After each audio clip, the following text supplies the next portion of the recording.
आद्य शिक्षिका सावित्रीबाई फुले आणि मराठा विद्या प्रसारक संस्थेचे सर्व कर्मवीर, व्यासपीठावर विराजमान असलेले आजचे प्रमुख पाहुणे आदरणीय आशय रानडे सर, व्यासपीठावर उपस्थित असलेले आयटीओचे प्रमुख कांगोडे सर, साखला सर, त्याचबरोबर डॉक्टर गाडे मॅडम, उपस्थित महाविद्यालयातील सर्वच प्राध्यापक आणि ज्यांच्या भवितव्यावर किंवा ज्यांच्या आधारावर हा देश उभा आहे असे माझ्या समोर बसलेले सर्व तरुण मित्र आणि मैत्रिणी, मला जो विषय दिलेला आहे तो विषय असा आहे की आजचा तरुण आणि मोबाईल आणि निरोगी ज्याचं जे आरोग्य आहे या विषयावर मला फक्त 15 मिनिटं बोलण्याची संधी मॅडमांनी उपलब्ध करून दिली.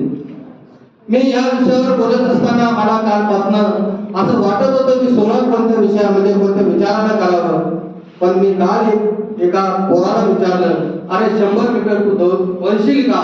त्याला आवाजपणे मला असा प्रश्न केला की 100 मीटर म्हणजे काय? म्हणजे ज्या वेळेला मला विचार पडला की याला जर 100 मीटर हे जर माहित नसेल तर हा भारताचा तरुण कसा असू शकतो? का करत पडली त्याला म्हटलं, तू खेळ खेळतो का? सरांनी अतिशय सुंदर असं सांगितलं, खेळ खेळतात का तुम्ही? त्याला मला उत्तर दिले, मी सगळे खेळ खेळतो, लुडो खेळतो, हॉकी खेळतो, क्रिकेट खेळतो, चेस खेळतो. अरे म्हटलं मैदानावर खेळतो का? मला खूप आनंद वाटला, पण तो म्हणजे मैदानात खेळत नाही, मी माझ्या मोबाईल मध्ये खेळतो.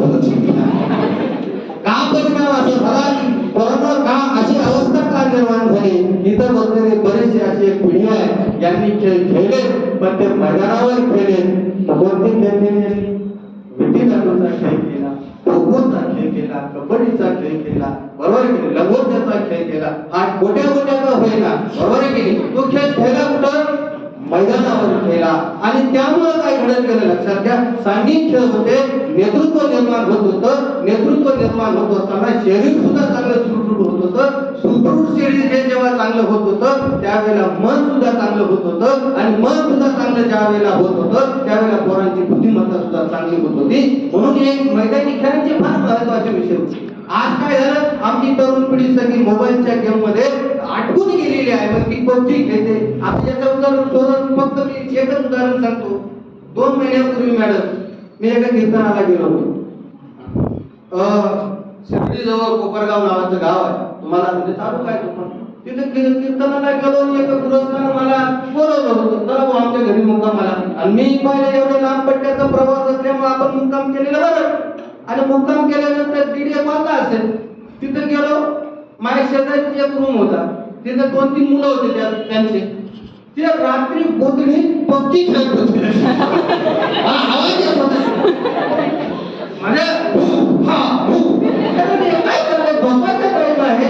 या पोरांचा काय विचार चालला, त्यांच्या पोरं काय करत होते, रात्री त्या गोधडीमध्ये काय खेळत होते, पबजी नावाचा गेम खेळत होते. मग मला प्रश्न असा होता, विचार करा, रात्री जर यांनी 2 वाजेपर्यंत जर अभ्यास केला असता तर कदाचित ती पोरं आयच झाली असते. काय करावं तुम्ही?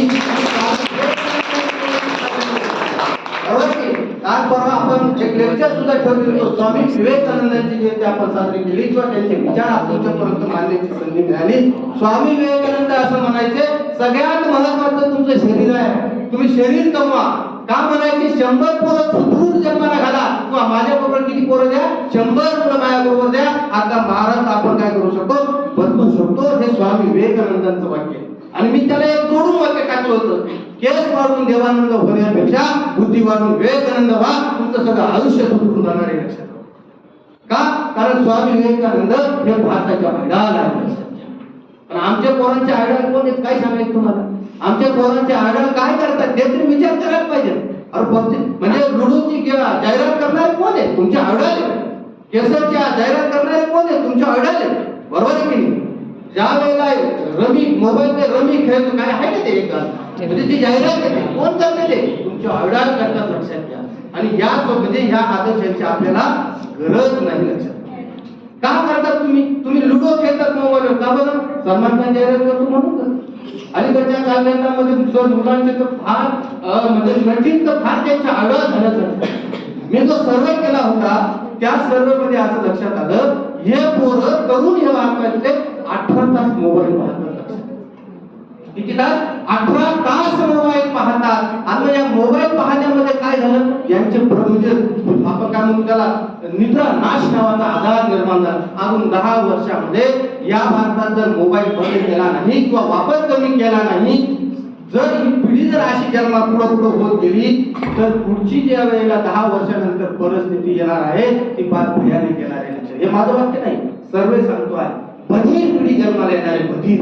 ते काहीच करणार नाही, ते फक्त आपल्याकडे पाहतील टमाटो काय चालले का. कारण तुमच्या मेंदूचा परिणाम काय होत असेल. मोबाईल वर एकच गोष्ट नाही झाली, काहींनी बोटाला पट्ट्या बांधल्या, त्या रील्स करता करता मोबाईलची बोट सुद्धा बनले, त्यांनी पट्ट्या बांधल्या तरी ते खेळतात. लक्षात घ्या, अशी अवस्था आहे. आमची तरुण सगळी पिढी मोबाईल धार्जिनी झाली. मोबाईल धार्जिनी म्हणजे काय, मी मोबाईलवर बोलत असताना मोबाईल वाईट आहे का?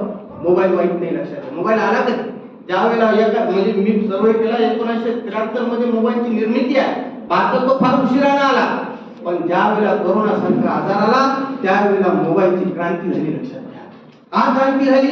मोबाईलचं शिक्षण, कोरोना शिक्षणासाठी मोबाईल घेऊन दिले, ऑनलाईन शिक्षण तयार झालं. पण एकीकडे जरी ऑनलाईन शिक्षण होत असलं तरी दुसरीकडे पिढी बर्बाद होण्याचं काम मोठ्या प्रमाणात सुरू झालं.